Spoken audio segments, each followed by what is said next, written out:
한국은행이 1년 만에 기준금리를 올렸습니다. 이주열 하는 총재는 우리 경제가 금리 인상을 감내할 만한 수준이 된다면서 금융 불균형 해소에 효과가 있을 것이라고 기대했습니다. 그동안 부진했던 생산과 소비, 투자 등 주요 지표들이 지난달에 일제히 반등했습니다. 세 지표가 동시에 반등한 것은 9개월 만입니다. 다만 현재 경기 상황을 보여주는 동행지수 순환 변동치는 7개월째 하락세를 이어갔습니다.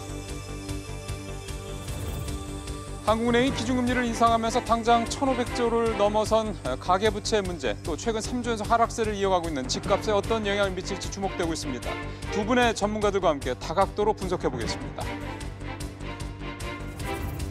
남과 북이 앞으로 20일 가까이 북한 지역의 철도에 대한 전반적인 공동조사에 나섭니다. 11년 만에 이루어지는 이번 조사의 의미는 무엇이고 구체적인 일정, 향후 북미, 남북 등 한반도 이해 당사자들 간의 협상에 미칠 영향들까지 분석해보겠습니다. 이상이 오늘의 헤드라인입니다.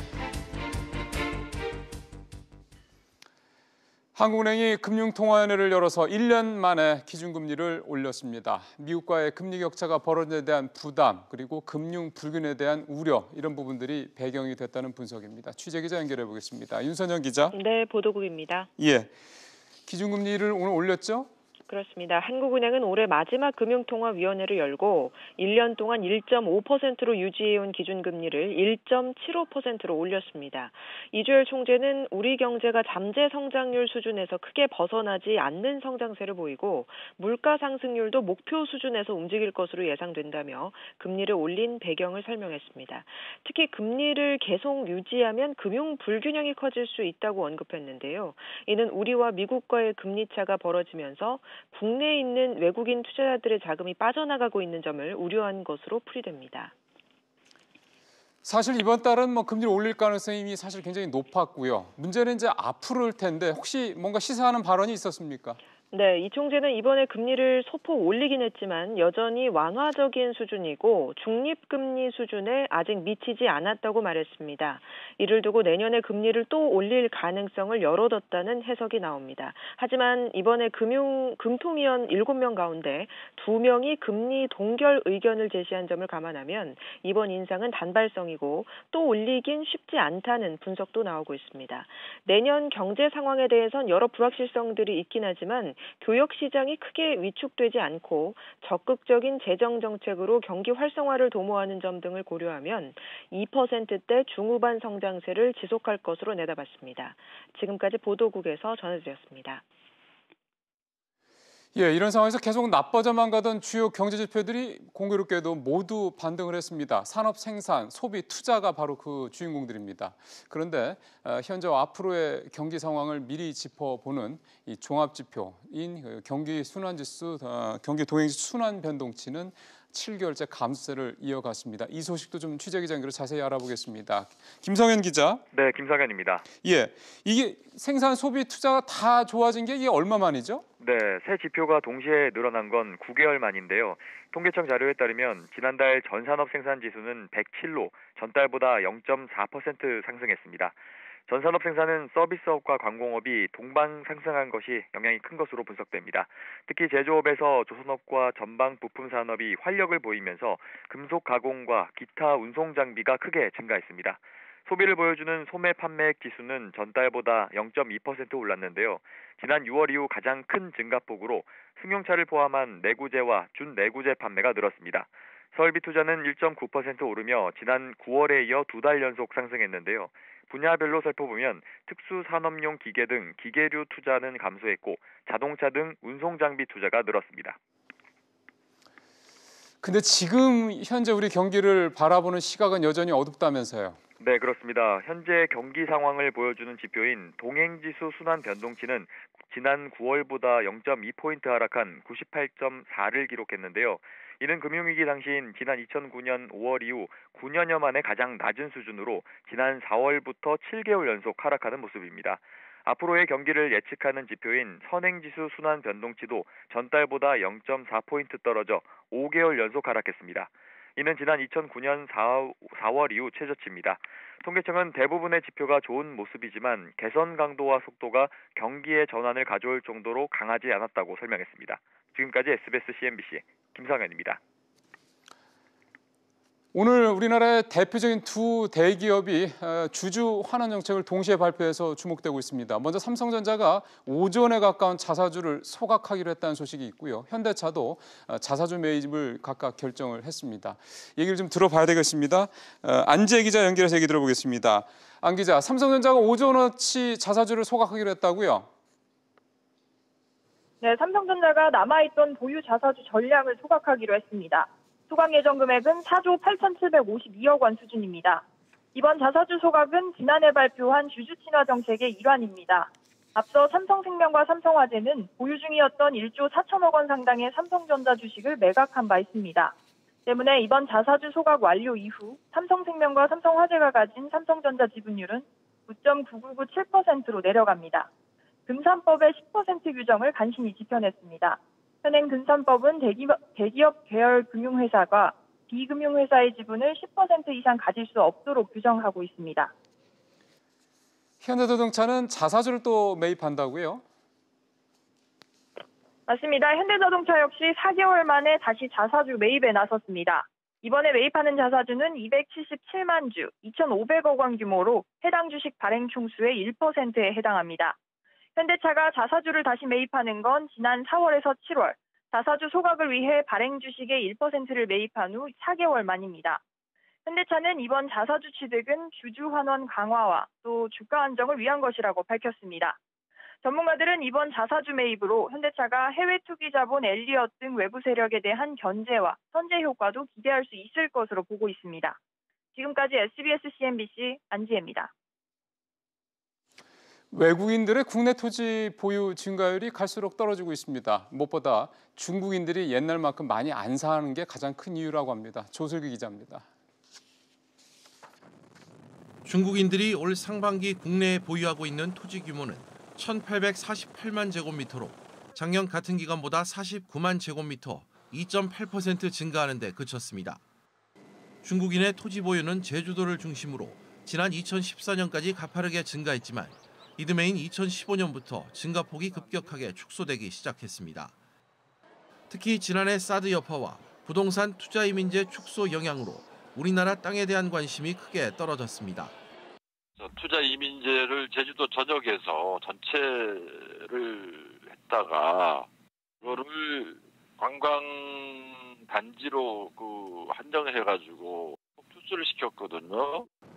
중국인들의 투자 열기가 식으면서 전체 외국인 토지 보유 증가율도 지난해 말 대비 1.8% 느는데 그쳤습니다.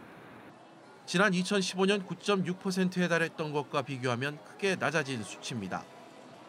외국인들이 보유한 토지 면적은 우리 국토의 0.2%에 해당하는 2억 4,300만 제곱미터로 여의도의 84배에 달했는데 금액으로는 공시지가 기준 30조 원이 넘었습니다. 토지를 보유한 외국인들을 국적별로 보면 미국인이 1억 2,746만 제곱미터로 전체의 절반 이상을 차지했고 일본과 중국, 유럽 등이 뒤를 이었습니다. 이 가운데 외국 국적 교포가 1억 3,555만 제곱미터로 가장 많았고 합작법인과 순수 외국법인 순으로 파악됐습니다.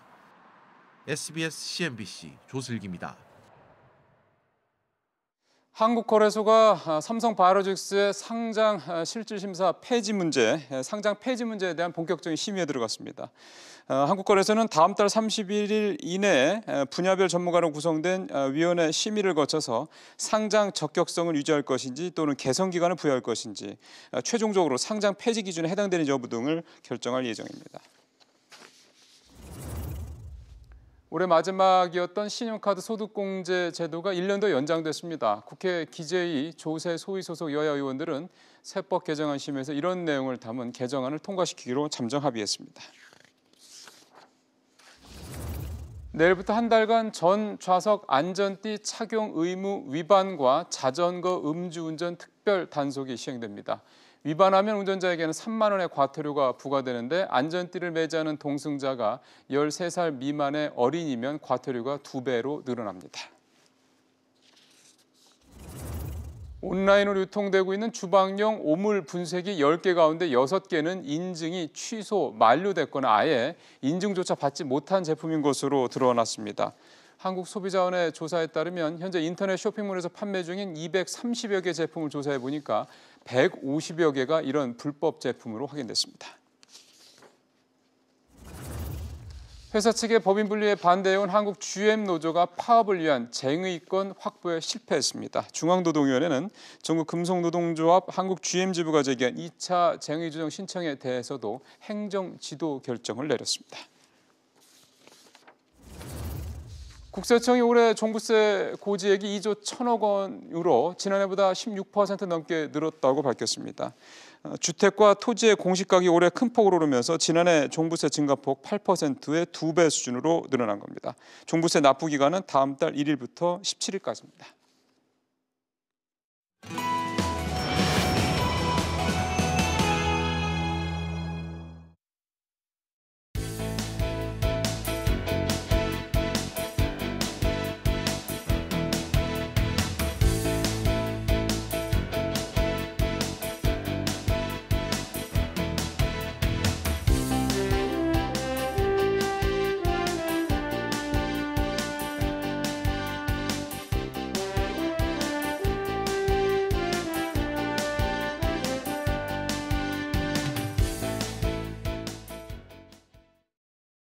예, 1년간의 장고 끝에 한국은행이 오늘 결국 결정을 내렸습니다. 이미 실기했다는 비판이 상당히 좀 많이 있었기 때문에 그래도 이번에는 올린 게 그나마 안 올린 것보다 낫다 이런 얘기도 좀 나오고요. 근데 중요한 거는 이제 이 여파가 어디에 어떻게 얼마나 또 특히 이제 저소득층이라든가 대출 부담이 많은 사람들한테 어떤 부담이 될 것이냐 이 부분을 사실 좀 체감도 있게 짚어봐야 될 것 같습니다. 그래서 오늘 두 분 모셨습니다.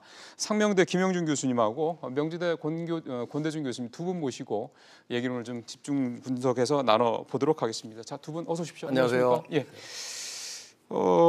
금리 인상 배경은 그래도 좀 물어봐야 될 것 같습니다. 대신 좀 길지 않게 말씀해 주시면 좋겠는데 우리 김 교수님부터 올린 배경 어떻게 보십니까? 예, 그 우리나라도 이제 그 중립금리 수준보다 지금 많이 낮은 상태인 건 사실이잖아요. 완화 기조가 오랫동안 지속이 되어 왔는데 그거에 대한 좀 부담을 계속 느끼고 있었던 것 같습니다. 예. 그리고 특히 이제 또 조만간 또 미국도 금리를 올린다고 거의 올릴 걸로 예상하고 있잖아요. 다음 달이죠? 그렇죠. 예, 다음 달인데 그런 부분들 계속 부담이 되니까 이 기회에 한번 올려야 되겠다 그런 생각을 했던 것 같습니다. 예.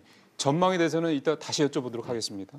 공 교수님은 오늘 어떻게 보셨어요? 제가 볼 때는 이제 미국과 우리나라의 금리 차이가 0.75포인트인데요. 지금요? 네, 만약에 이번에 올리지 않아서 미국이 금리를 0.25포인트 올리게 되면 다음 달에 1포인트 차이가 납니다. 그렇죠. 이게 이제 채권금리, 가산금리 1%가 있습니다. 올리게 되면 1% 차이가 나면 이제 채권금리 때문에 외국 자금이 빠져나갈 수 있어요. 이것 때문에 이제 결정적으로 올린 것 같고요. 또 내년에 이제 한 3번 정도 올리겠다 하니까 미리 선제적으로 방어하지 않을 수 없는 상황이고 가계부채가 또 한 1,500조가 넘습니다. 넘었죠. 지금. 네, 그래서 이거를 또 이제 방어하기 위해서 여러 가지 복합적으로 대기하다가 기다리다가 너무 늦게 좀 올린 거 아닌가 하는 생각이 듭니다. 역시 실기 부분에 대해서는 교수님께서도 좀 꼭 한 말씀 또 하시는군요. 그 얘기는 근데 좀 더 여쭤보겠습니다. 왜 이게 실기라고 교수님께서 보시는지는 조금 더 우리 시청자분들한테 설명을 해주셔야 될 것 같아서요. 이제 하나하나 좀 들어가 보겠습니다. 일부 언론에서는 한국은행한테는 좀 불쾌한 얘기가 될 수 있겠지만 국무총리, 국토부 장관이 압박하니까 결국은 굴복했다 이렇게까지 보는 시각도 있긴 합니다만 교수님 어떻게 보세요? 저는 이제 그건 아니라고 생각하고요. 네. 아마 좀 약간 섭섭한 건 있었을지 모르겠습니다. 우리 모르고 있었던 게 아니거든요. 그런 상황 알고 있는데 이제 다른 여러 경기 상황이나 이런 것 때문에 좀 이제 하고 있는데 굳이 그거를 또 이렇게 공개적으로 언급을 하는 것 자체가 왜 저희도 야 이제 그만 TV 보고 공부하러 들어가라 그러면 싫어하잖아요. 그렇잖아 들어가려고 했어. 맞습니다. 이러잖아요. 그러면 좀 있겠다는 생각 좀 들고 사실 근데 오늘 이 총재 표현을 보니까 부동산 관련된 부분도 살짝 언급은 있긴 하더라고요. 그거를 굳이 그렇게까지 해석할 필요, 그러니까 압박 때문에 이렇게 한 거다라고 해석할 필요는 없겠지만 부동산 부분에 대해서 한국은행 총재 언급을 또 안 하기는 또 어려운 부분이기도 하니까 충분히 그분도 이해가 가는 것 같고요. 근데 이게 사실은 더 논리적으로 조금 말이 안 된다고 보는 시각은 그런 것 같습니다. 그때는 이를테면 9월, 10월 때는 집값이 막 오를 때니까 그렇다고 치지만 지금은 집값이 되게 3주째 하락세인데. 네.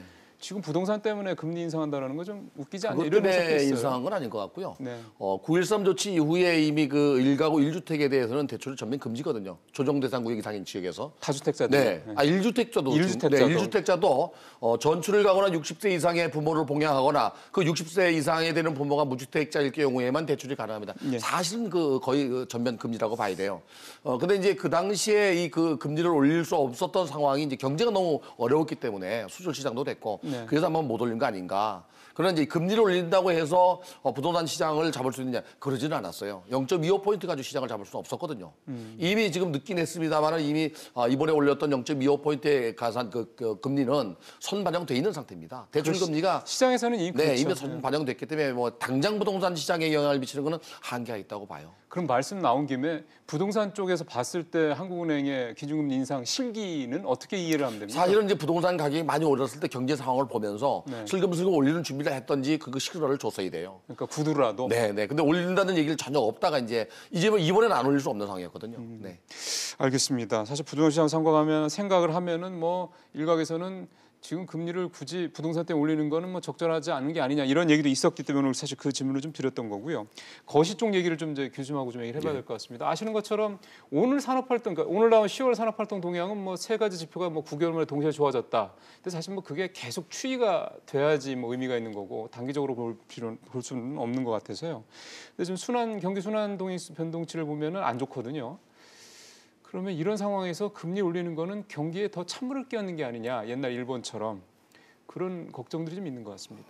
뭐 오늘 총재님께서 그 이제 이후에 금통위 끝나고 이제 이렇게 발표하신 것도 보면 향후의 경기의 둔화 가능성에 대해서 언급을 하시더라고요. 예. 불확실성이 좀 있다라는 거 언급을 하시는데 대내적으로도 지금 여러 가지 이번 달에 잠깐 좋았지만 이거는 뭐 반등이라고 말하려면 말씀하신 것처럼 예, 계속 좋아야 그런 것 되고 같고요. 예. 그 다음에 또 대외 부분도 지금 미중 무역 분쟁 뭐 등등으로 해서 국내 경기, 대외 여건 지금 다 낙관하기 어려운 상황이긴 합니다. 근데 총재님께서 불확실성으로 언급하셨다는 것 자체는 이게 이제 아주 안 좋을 게 확실한 건 아니고 약간 덜 안 좋을 수도 있고 아주 어려울 수도 있는데 아주 어려운 것까지를 우리가 반드시 그렇다고 볼 수는 없으니 한번 지켜보자는 의도가 좀 담겨 있는 것 같고요. 또 하나는 저희 나라 경제가 반은 내수에 의존하고 반은 또 수출에 의존하는 경제라고 보면 지금 저희 나라가 그 국내 경기에서 통화 정책을 완화 기조로 가져간다 하더라도 예.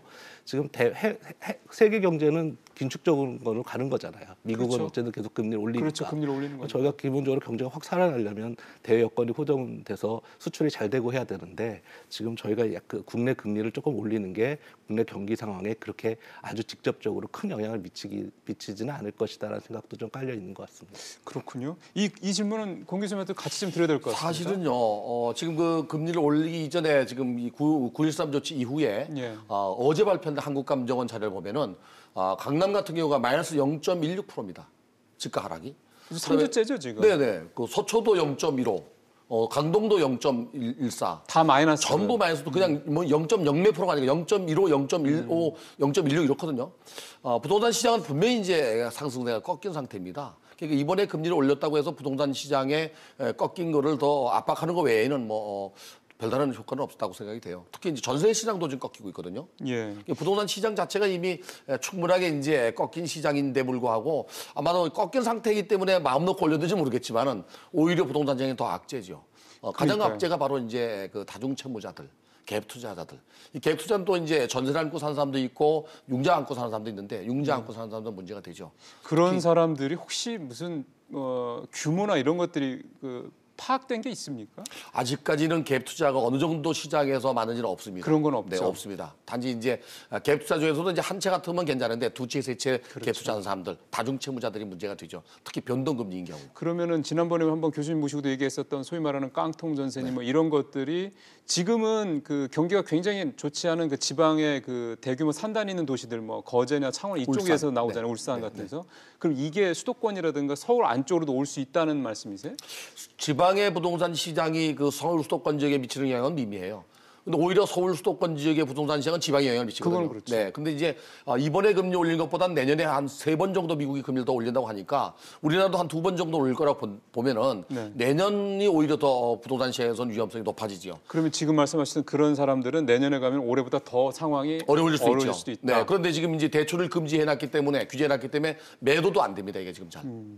그러니까 참 사실은 뭐 갭 투자의 목적은 너무 뻔한 거지 않습니까? 그렇죠. 정부가 뭐 9.13 대책에서 특히 갭 투자자들을 대상으로 내는 뭐 대출 규제뿐만 이런 대책들도 사실은 이제 다시는 하지 말라는 뭔가 경고성 시그널을 준 것도 분명히 뭐 알 수는 있겠고, 근데 그런 것들이 이제 규모가 굉장히 많다 그러면 또 경제에 또 부담이 될 수 있는 부분이어서 그런 부분들이 걱정이 되긴 하는데, 그래서 사실 가계부채 얘기를 안 할 수가 없네요, 교수님.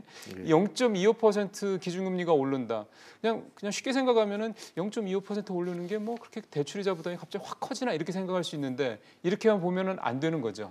그렇죠. 거의 지금 기준금리 0. 대부분 지금 확정금리 아니라 변동금리로 그러니까요. 대출 받으시고 계시고, 대부분 코픽스 연동금리잖아요. 코픽스 플러스 알파인데, 그 저희 작년 11월에도 한번 한국은행에서 금리 올렸을 때 그때 포커스 금리가 1.6에서 1.8 거의 그대로 반영이 됐거든요. 네. 그러니까 이번에도 지금 이미 1.8에서 1.93까지 갔는데 아마 거의 2% 가까이 갈 거라 봅니다. 반영을 해서. 그러면 그만큼 오르는 거거든요. 그렇죠. 대략 1억 원을 대출을 받으셨다 그러면 25만 원 정도 부담이 더 커지는 것이죠.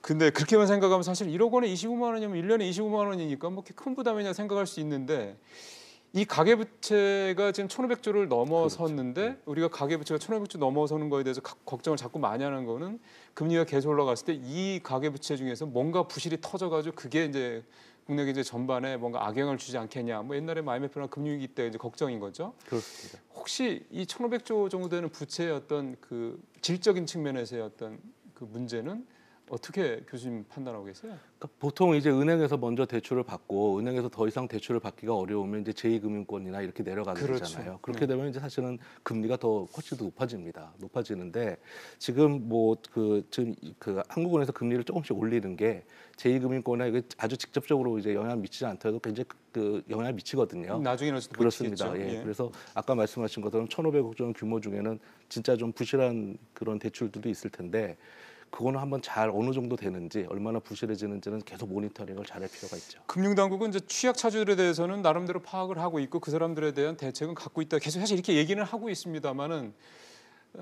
지난번에 DSR, 그러니까 9.13 대책 이후에 DSR까지 10월 말부터 적용을 하고 있지 않습니까?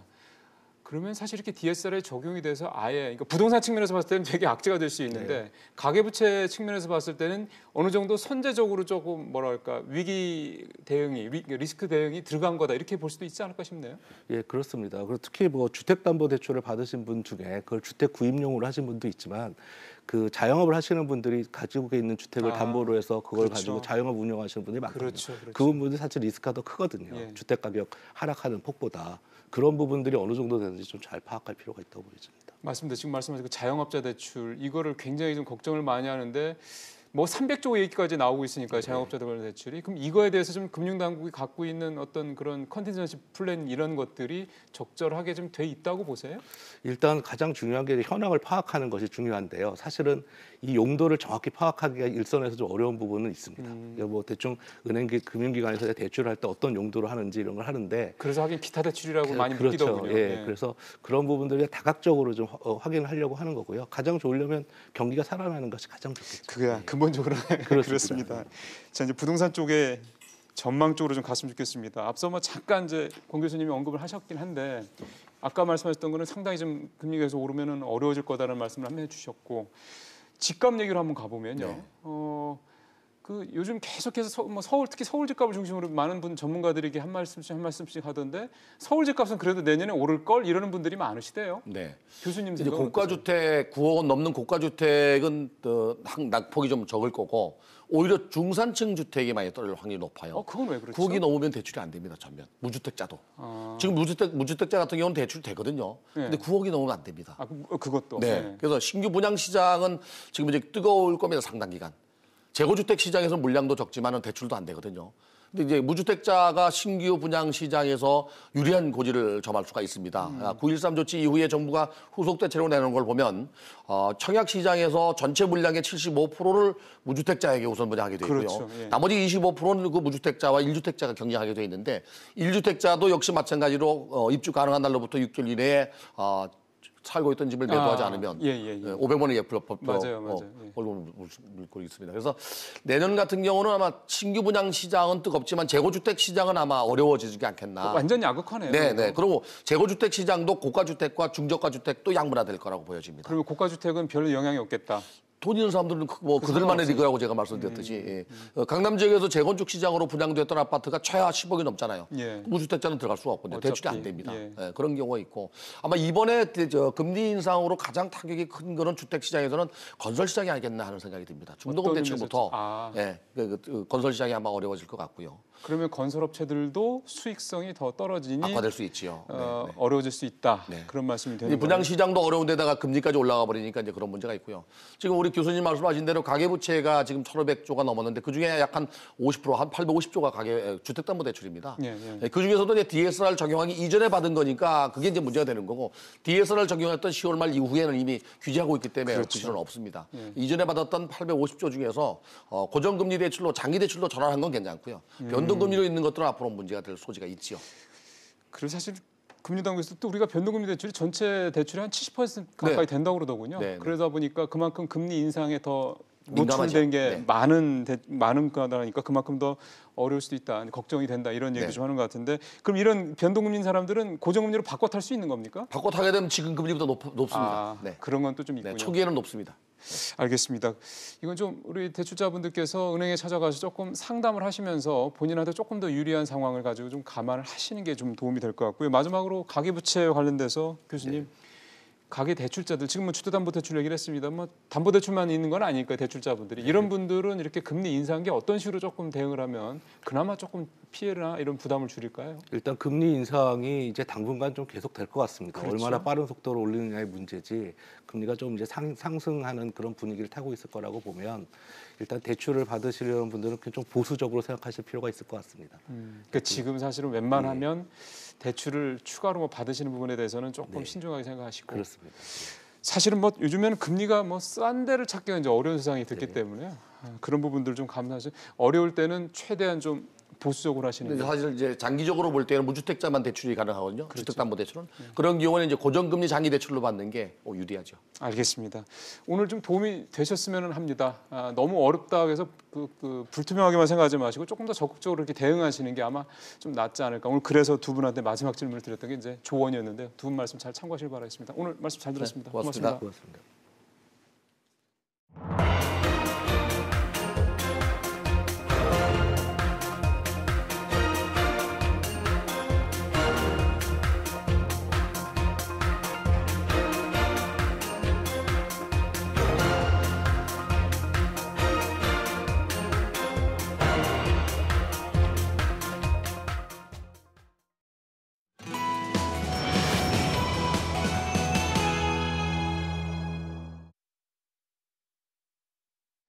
오늘 공교롭게도 우리나라의 가장 대표적인 두 기업이 주주 환원 정책을 동시에 발표를 했습니다.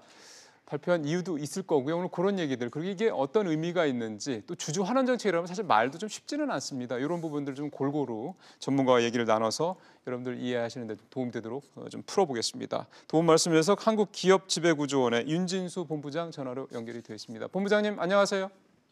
네, 안녕하세요. 예. 삼성전자가 자사주를 4조 8천억 원치를 소각했다. 이게 이제 오늘 나온 얘기인데 소각이라는 거는 쉽게 생각하면 태운다는 건데 이게 무슨 의미인가요? 네, 이제 주식회사들은 이제 주식을 발행을 하게 되는데 자기가 발행한 회사 주식을 시장에서 매입해서 실제 태우거나 이런 방식을 통해서 이제 소멸시키는 행위 자체를 말합니다. 그래서 시장에서는 이러한 행위들이 주가의 이제 긍정적인 호재로 알려져 있습니다. 그 4조 8천억 원치를 삼성전자가 소각했다고 했는데 그러면 이제 삼성전자 주식 중에 4조 8천억 원치가 이제 주식시장에서 없어졌다 이 말씀인 거죠? 맞습니다. 실제 이제 발행 그 주식수 자체가 감소한 줄어든다. 효과를 이제 가져가게 되는 겁니다. 그렇죠. 그러면 그렇게 그러니까 발행된 주식수가 그렇게 4조 8천억어치가 주는 게 삼성전자 주주들한테 왜 도움이 되는 건가요? 자사주를 소각하게 되면 앵커께서 말씀해 주신 것처럼 발행 주식수가 감소하기 때문에 주당 가치, 그러니까 주식의 가치가 높아지게 됩니다. 그래서 주주에게는 이익을 주는 효과가 있고요. 시장에서는 이제 영구히 해당되는 주식이 없어지기 때문에 공급이 감소하는 효과가 있어서 시장의 수요는 동일하지만 공급을 줄이다 보니까 이제 주가가 올라가는 그런 효과를 이제 유도하게 되게 됩니다. 근데 이런 생각이 문득 들대요. 자사주를 소각하는 것보다 차라리 그냥 배당을 삼성전자 같이 이익 많이 나는 회사는 배당을 더 주는 게 낫지 않을까 이런 생각도 들던데요. 맞습니다. 근데 이제 자사주 소각이나 배당 중에 어느 게 더 좋다 이렇게 쉽게 말하기는 어렵고요. 주주 입장에서는 현금으로 배당을 주거나 자사주를 이제 매입해서 소각해서 주주가 보유하고 있는 주식의 가치를 높여줘서 주주의 부에 증식되는 효과를 주는 건 동일하다는 게 일반적인 이제 입장이고요. 다만 이제 이런 그 배당을 많이 하는 기업들이 이런 소각도 더 많이 이제 하는 걸로 상호 보완적 관계로 이제 보여진다고 하는 연구 결과들도 있습니다. 그러면 혹시 이 질문은 준비되지 않은 질문이어서 뭐 어떨지 모르겠습니다만 혹시 자사주를 소각하는 거 했을 때와 배당을 했을 때와 향후에 주가가 어디가 더 오른다 이런 어떤 통계가 혹시 있습니까? 그 정확한 수치는 뭐라고 말씀드리긴 어려운데요. 자사주 소각에 대한 연구에서 보면 이제 자사주를 소각했을 때 주가에 이렇게 비정상적으로 주가가 상승하는 효과는 굉장히 높게 나타나는 걸로 이제 결과는 있습니다. 그래요? 우리 투자자분께서 좀 참고하시길 바라겠습니다. 오늘 삼성전자는 자사주를 5조 원 가까이나 소각을 했고요. 물론 소각한 이유가 지분 문제, 그 규제법 때문에 그랬다라는 그런 것도 있긴 합니다만 기본적으로 어쨌든 그래서 주주 가치가 올라간다 그러면 그 목적은 달성이 되는 거니까 삼성전자는 소각을 했고요. 이제 현대차 얘기 좀 해보도록 하겠습니다. 현대차는 자사주를 사들인다고 하대요. 이거는 어떻게 또 해석을 해야 되는 겁니까? 자사주를 소각하기 전에 일단은 자사주를 매입해야 되지 않습니까? 그렇죠. 이 매입 단계 이제 자사주를 사들여서 시장에 유통되고 있는 주식수를 이제 감소시키는 거죠. 결국 이것도 자사주 소각과 유사한 효과를 나타냅니다. 이제 자사주를 매입한다는 건 우리 회사의 주가가 저평가되어 있다. 그래서 향후에 더 높아질 가능성이 있다라는 걸 시장에다가 이제 신호를 주는 효과도 있을 것이고요. 그러네요. 말씀드린 것처럼 시장에 유통되는 주식수를 줄여서 주주들에게 더 많은 이제 주가 부양을 통해서 주주 부를 돌려주는 주주 이익을 환원시켜주는 방식으로도 많이 활용을 합니다. 그러면 현대차 같은 경우는 본부장님 잘 아시는 것처럼 그 행동주의 투자자죠. 그 엘리엇이 자꾸 이제 이렇게 저렇게 하고 있는 상황이기 때문에 이렇게 주식을 사들이는 게 그런 면에서도 약간 방어 역할이라고 할까요? 그런 역할도 좀 하겠네요. 그런 효과, 실제 자사주 매입을 이제 그런 경영권 방어의 수단으로 활용하는 경우도 상당 부분 있기 때문에 실제 이제 이 자사주 매입을 여러 가지 요인을 고려해서 결정하지 않았나 그런 생각이 듭니다. 그러네요. 알겠습니다. 마지막으로 한 가지만 더 좀 질문을 드리겠습니다. 우리나라 기업들이 쌓아놓고 있는 유보금은 역대 최고치다 이런 기사들은 가끔 나오는데 우리나라 기업들이 역대 최대치로 역대 최고치로 주주들 환원 정책을 하고 있다는 얘기는 기사로 저도 본 적이 없어서 우리나라 기업들의 주주 환원 정책의 수준은 다른 나라 선진국들과 비교해서 어느 정도라고 평가하세요? 최근 자료는 아닌데 우리나라 상장 기업들의 배당 수준이 주요 20개국과 비교해 봤을 때는 배당 성향이 거기에 이제 그 평균의 한 절반 정도 수준에 미치는 것으로 나타나고 있습니다. 그만큼 이제 우리나라 기업들이 주주 환원 노력이 이제 부족한 실정이어서 이에 대해서 계속 이제 요구를 받고 있는 상황으로 알고 있습니다. 알겠습니다. 본부장님 오늘 도움 말씀 잘 들었습니다. 고맙습니다. 네, 감사합니다. 한국기업지배구조원의 윤진수 사업본부장과 얘기 나눠봤습니다. 계속해서 예산 얘기 좀 오늘 좀 또 해보겠습니다. 답답하시는 우리 시청자분들께서 많으실 것 같아서 오늘도 예산 얘기를 조금 더 들어가 보도록 하겠습니다.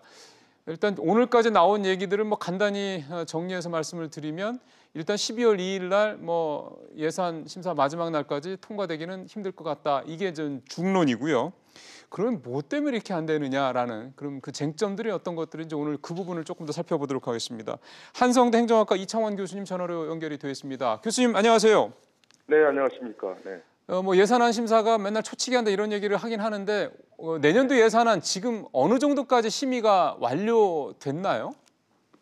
예, 원래 여야가 30일 오늘이죠. 예. 그 본회의를 열어서 예산안 통과한다고 했었습니다. 그렇지만 사실상 제가 볼 때는 어려운 것이 예산안 심사도 아직 제대로 마치지 못했거든요. 네. 예, 사실은 어떻게 보면 예정된 결과라고 저는 봅니다. 왜 그러면 국회 예결특위 소위에서 실질적으로 예산안을 살펴보기 시작한 것이 뭐 21일 또는 22일로 봐야 된다면 지금 9일 또는 열흘밖에 안 됐거든요. 그렇죠. 그런데 이 기간 동안에 국민의 혈세로 만든 이 예산을 470조 5천억인데 그렇죠. 그거를 살핀다는 것은 슈퍼맨이 아닌 다음에는 어려울 것 같고요. 특히 네. 이제 소소위에서 지금 살펴보고 이제 그렇게 되는 건데요. 그렇다고 보대요. 예. 네. 이 명칭이 굉장히 깁니다. 국회 예산안 조정 소위원회 고려안건 심사 소위원회. 그래서 소소위라 그러는데요. 네. 이제 이러다 보면은 거기는 이제 공개가 안 되는 회의이기 때문에 결국은 뭐 밀실 또는 밀실 협상 뭐 이런 거로 여야 주고받기 이런 식으로 끝나지 않을까 그런 우려가 되고 있습니다. 그런 좀 얘기 좀 안 들었으면 좋겠는데 우리 국민들이 매년 그 얘기를 듣네요. 근데 네. 일단 뭐 여러 가지 이유가 있겠습니다만 교수님께서 보시기에 지금 가장 그 양측 간의 입장차가 벌어져 있는 거는 뭐라고 보세요? 결국은 세금입니다.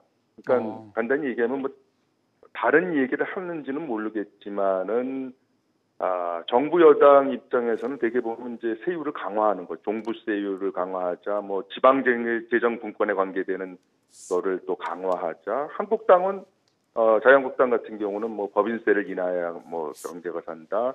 또 2주택자 세부담을 뭐 좀 완화하자.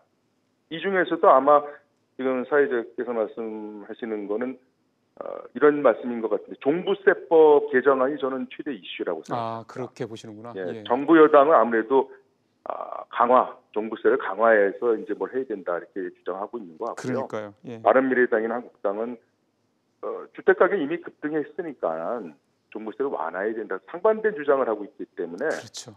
거기서 그 접점을 찾기 어려운 거 아닌가.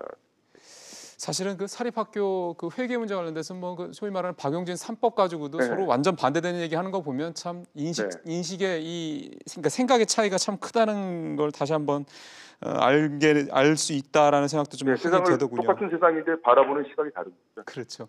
마지막 질문 하나만 더 드리면요. 예. 잘 아시는 것처럼 야 3당에서 선거개혁법 관련해서 이제 이거를 이 예산과 연계해서 지금 이제 하고 있다라는 지적도 나오지 않습니까? 그래서 아마 우리 국민들께서 걱정하시는 게 예산안은 좀 다른 일부 선진국들처럼 정쟁의 도구로 좀 이렇게 악용되지 말고 그냥 예산은 예산대로 좀 깔끔하게 하면 안 되냐라는 그런 생각들 하실 것 같아요. 네. 제가 볼 때는 국가재정법을 좀 개정을 일단 좀 하는 게 어떤가 제안하고 있는 것이 뭐냐면요. 지금 정부에서 국회로 언제 넘어오냐면은 회계연도 개시 120일 전이니까 9월 3일 날 넘어오거든요. 예. 그리고 이제 통과시켜야 되는 게 회계연도 개시 30일 전이니까 12월 2일. 그러면 90일 살펴보는 건데요.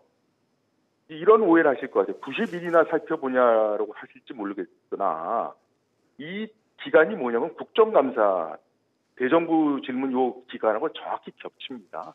그러면은 그러다 보니까 실질적으로 이번에만 열을 살펴보는데 보통 10월 중순 10월 말 이때 시작하거든요. 그러니까 사실상 대개 보면은 뭐 한 달 아니면은 뭐 2주 그러다 보니까는 지금 2014년 국회 선진화법 통과된 다음에 그 늦어지는 게 점점 더 늦어지고 있어요. 2015년에 50분 늦어졌고요. 2016년도에 4시간 늦어졌거든요. 근데 작년에 12월 6일 날 4일 있다가 처리했어요. 그러니까 그 늦어지는 기간이 점점 그 연장되는 거로 봐서는요. 네. 그 이런 그러니까 90일 정도 보는 거는 안 되기 때문에 예산안 정부가 제출하는 시점을 예. 훨씬 앞당겨야 될 것 같고요. 그렇죠. 그 다음에 또 다른 나라 선진 외국처럼 예결위를 그냥 특위로 묶어놓지 말고 그렇죠. 예, 예. 상시 가동하려면 이제 상임위로 만들잖아요. 그렇죠. 예. 그런 거 정도는 일단 한번 해볼 필요는 있을 것 같아요. 맞습니다. 내년에는 지금 이런 거 좀 했으면 좋겠다는 생각이 듭니다. 내년에도 똑같은 주제 가지고 이 시기쯤에 교수님과 같은 주제로 통화 좀 안 했으면 좋겠습니다. 그렇게 됐으면 좋겠습니다. 그러니까요. 교수님 오늘 말씀 잘 들었습니다. 네, 감사합니다. 지금까지 한성대 이창원 교수와 얘기를 나눠봤습니다.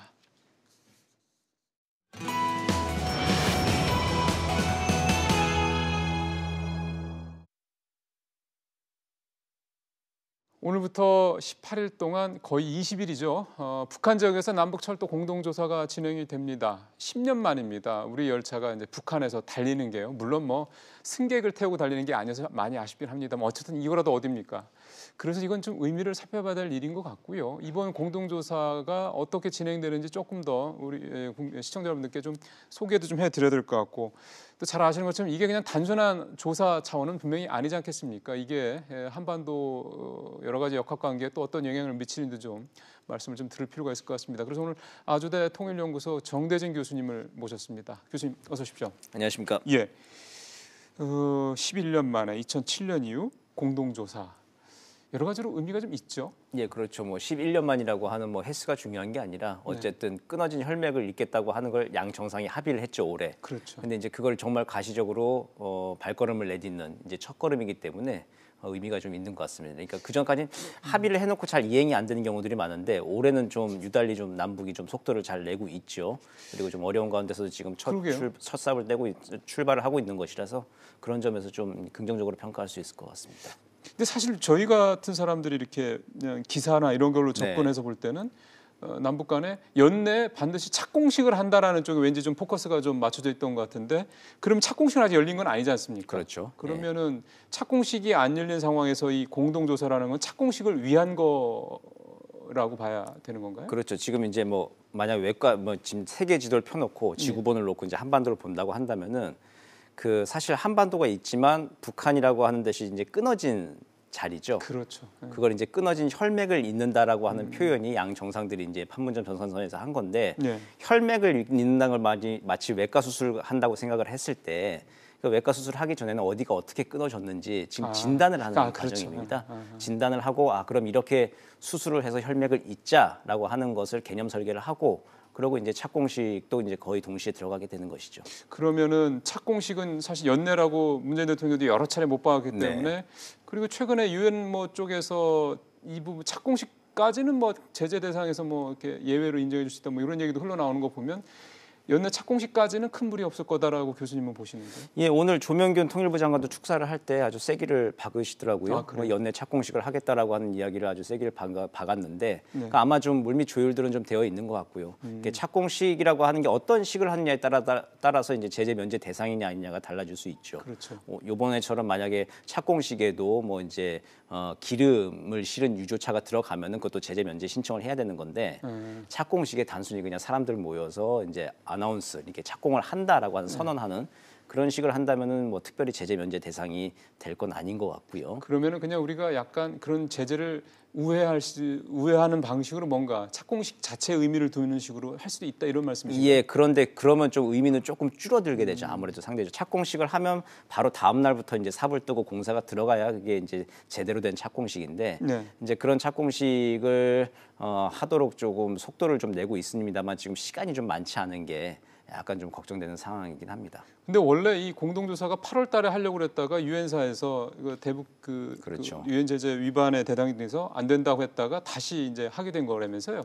그럼 유엔사의 입장이 바뀐 게 지금 말씀하셨던 뭔가 유엔 쪽에서도 조금 물밑에서 이렇게 뭔가 협의가 있었다 이렇게 해석을 할 수 있는 근거인가요? 그렇죠. 뭐 8월 달에는 그때 유엔사가 48시간 전에 남방 한계선 통과하려면 먼저 통과 신청을 하고 거기에 허가를 내줘야 되는데 그때 그 시한에 맞지 않아서 행정적으로 어렵다라고 해서 이제 통과를 못한 거거든요. 그 당시 이제 그냥 이번처럼 뭐 기차가 넘어가는 게 아니라 인원들이 넘어가는데 행정적인 시한을 좀 그때 문제 삼아서 그때는 공동조사가 무산이 되었죠. 하지만 예. 이제 한 석 달 정도 지난 다음에 한미 워킹 그룹도 열리고 그러면서 이제 물밑 조율들도 있고 대북 제재위원회도 공동조사에 한해서 제재 면제 허가를 내주면서 이번에 기차가 이제 넘어가서 달리게 되는 아주 이제 판이 많이 커진 거죠, 사실은.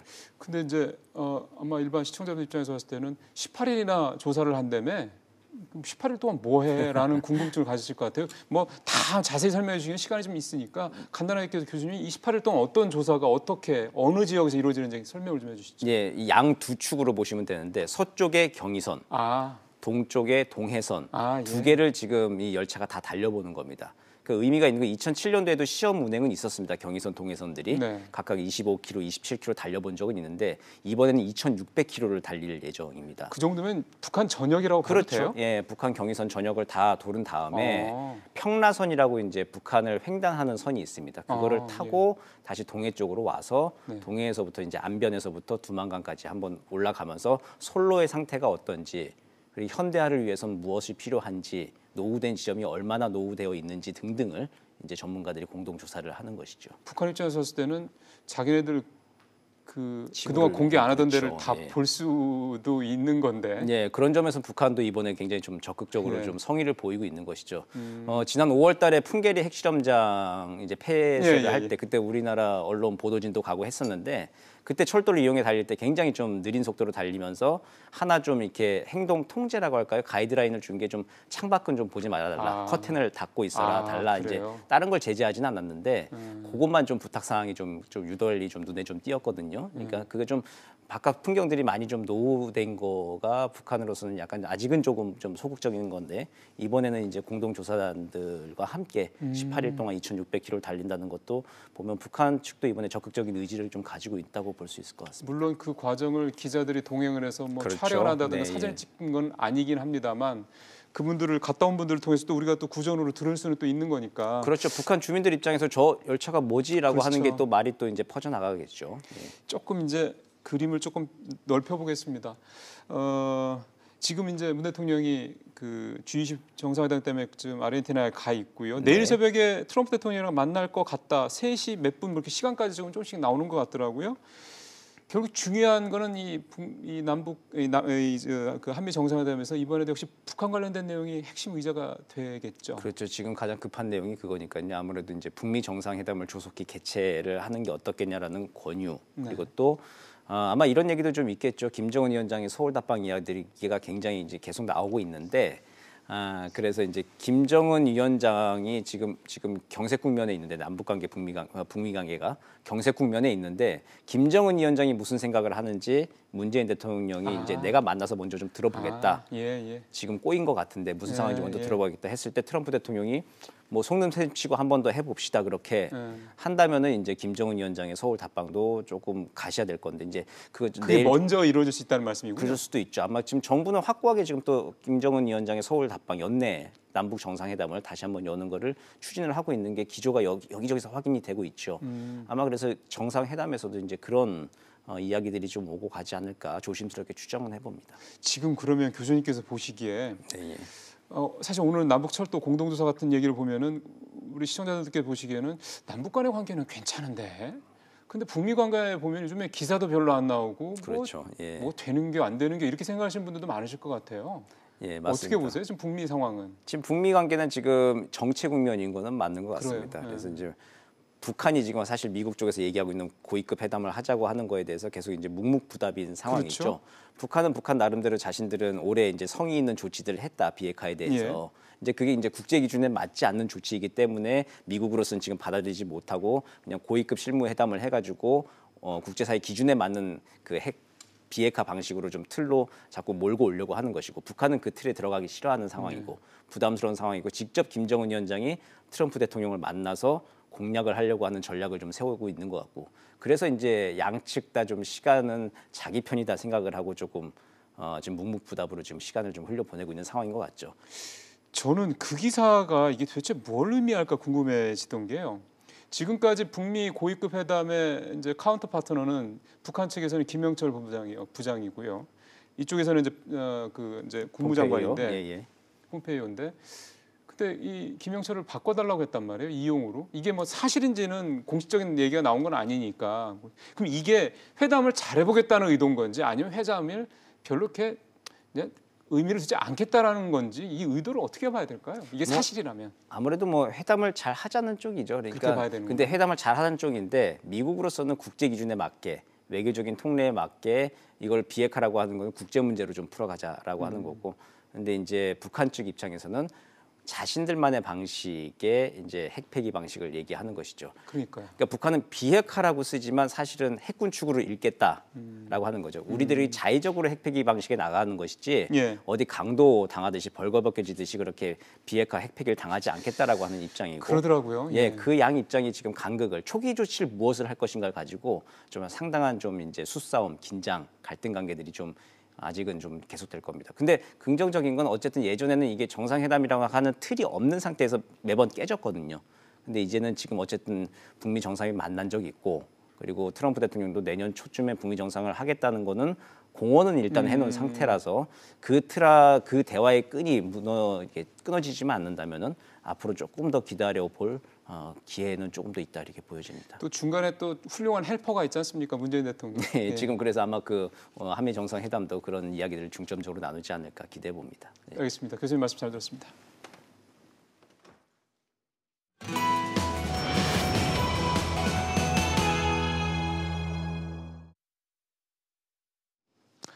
예, 주말 잘 보내시고 저는 이제 월요일에 다시 뵙도록 하겠습니다. 고맙습니다.